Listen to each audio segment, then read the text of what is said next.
This is a very important video that you need to pay attention to if you're into crypto, because there is an exchange out there that is acting rogue, destroying any competition that it sees fit simply because it wants to line its pockets.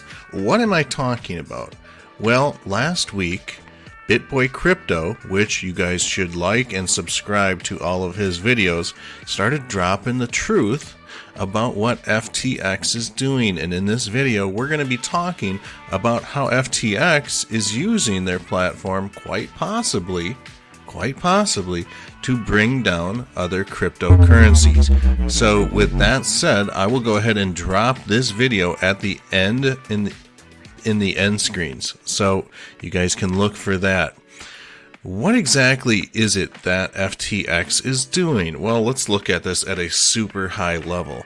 So FTX announced on January 5th, 2022 that perpetual futures for Ronin token, or RON, had gone live. Why is this an issue? Well, Dfinity didn't launch the Ronin Network token till January 27th. So why is an exchange listing some sort of synthetic version of another business or crypto foundation's token before it even launched? Well, it's kind of like grabbing the bull by the horns, and once you have a firm grip, you can kind of throw them in whatever direction that you want. So Ronin Network, again, January 27th, 6:23 a.m., they went live. I think they actually went live at 6 a.m. Why is FTX wanting to drown out Ronin Network like they did with the Internet Computer? And we'll touch on Internet Computer here in just a second. But this is probably one of the best graphics that I've ever seen that might explain why. When we look at the blockchains by NFT sales volume of all time, Ronin Network is ranked number second, and it's ahead of Solana. And so why would FTX care about this? Well, FTX, Alameda Research, and Solana have been in bed with each other, and they went on to create the Serum exchange, things like that. So there is a very close-knit relationship between Alameda, FTX, and Solana. So it's in everyone's best interest that Solana races up to the top of every single category as possible. So Ronin Network is the only threat that stands between Ethereum and Solana. In addition, when we look at Dfinity, which owns Ronin Network, we can see that Dfinity, when it comes to NFT collection rankings by sales volume, man, folks, $4 billion plus worth of sales. The closest thing to it, CryptoPunks, Bored Ape Yacht Club. These numbers might change as time goes on, but you can see at this time of this video, Dfinity runs and controls the NFT game regardless of anyone else. And when we look at a history of FTX and their tendencies to list perpetual futures trading on coins before they even launch, there's only two in like the last 50. There was only two that were noted here that stick out: Ronin Network and ICP. Everybody knows that ICP is a far superior technology than Solana, and it might be one of the best in the crypto industry. But when we look at this graphic here, we can see that FTX opened up perpetual futures trading right here. And you gotta wonder, how the heck did this price go from all the way up here to down here before the token even went live? But what happened here was the token went live at 6 a.m. and there was an extreme pump that happened, and then within a week the token lost 55% of its value. and it's been downhill ever since. Here is the Internet Computer.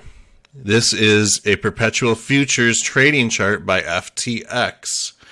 Now, Internet Computer launched on this candle right here, and you can see the same thing happen. There was a huge spike in price, and then FTX rug pulled the ICP token launch.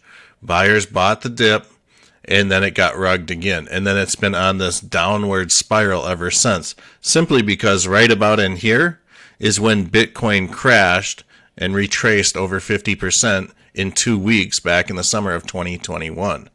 So that's what we got going for ICP right now. And when we look at ICP and all the perpetual futures trading that happened on this chart, we can see that FTX, out of all these exchanges, FTX was the only one that listed perpetual futures 4 days before the ICP token launch. So they have this history when it comes to these competitive tokens that they are launching these perpetual futures to damage the respected cryptocurrency's token launch.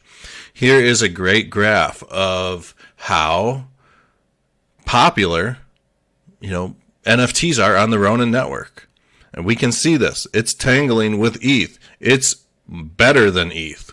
Here's buyers on Solana. I mean, you can't make this stuff up. And this was another interesting chart here as well, folks. And this is the whole Celsius crash, and why I think that there could have been some sort of shenanigans going on with Celsius and FTX. As you guys can see, this is the FTX perpetual futures chart. And June 10th is what this line is here. And this is November 10th. And you can see that Celsius was on a downward trend. And from this same time frame, Bitcoin had gone on some sort of rampage bull run. So why was Celsius trending downwards during this time? Well, I don't know. I'm not blaming FTX, but this is sure suspicious to me. And here is this is an outdated performance comparison. ICP has more nodes than this now. This kilowatt hour per transaction is much, much lower. But you can see that Internet Computer is, crazy fast when it comes to Solana's performance. The transaction finality kills it. And we're looking at a cost to store data on-chain. This is on-chain, folks. It would cost you $1 million to store a gigabyte of data on-chain for Solana for a year.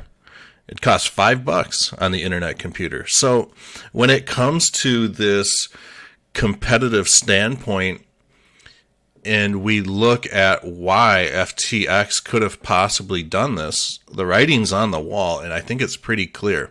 So stick around, check this video out that BitBoy Crypto did.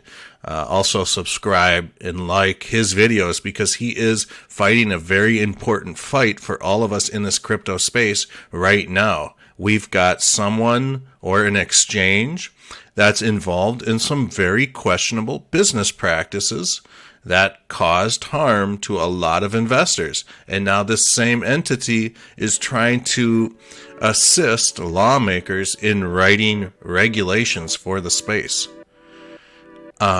I'm concerned. I'm very concerned about this, and you should be too.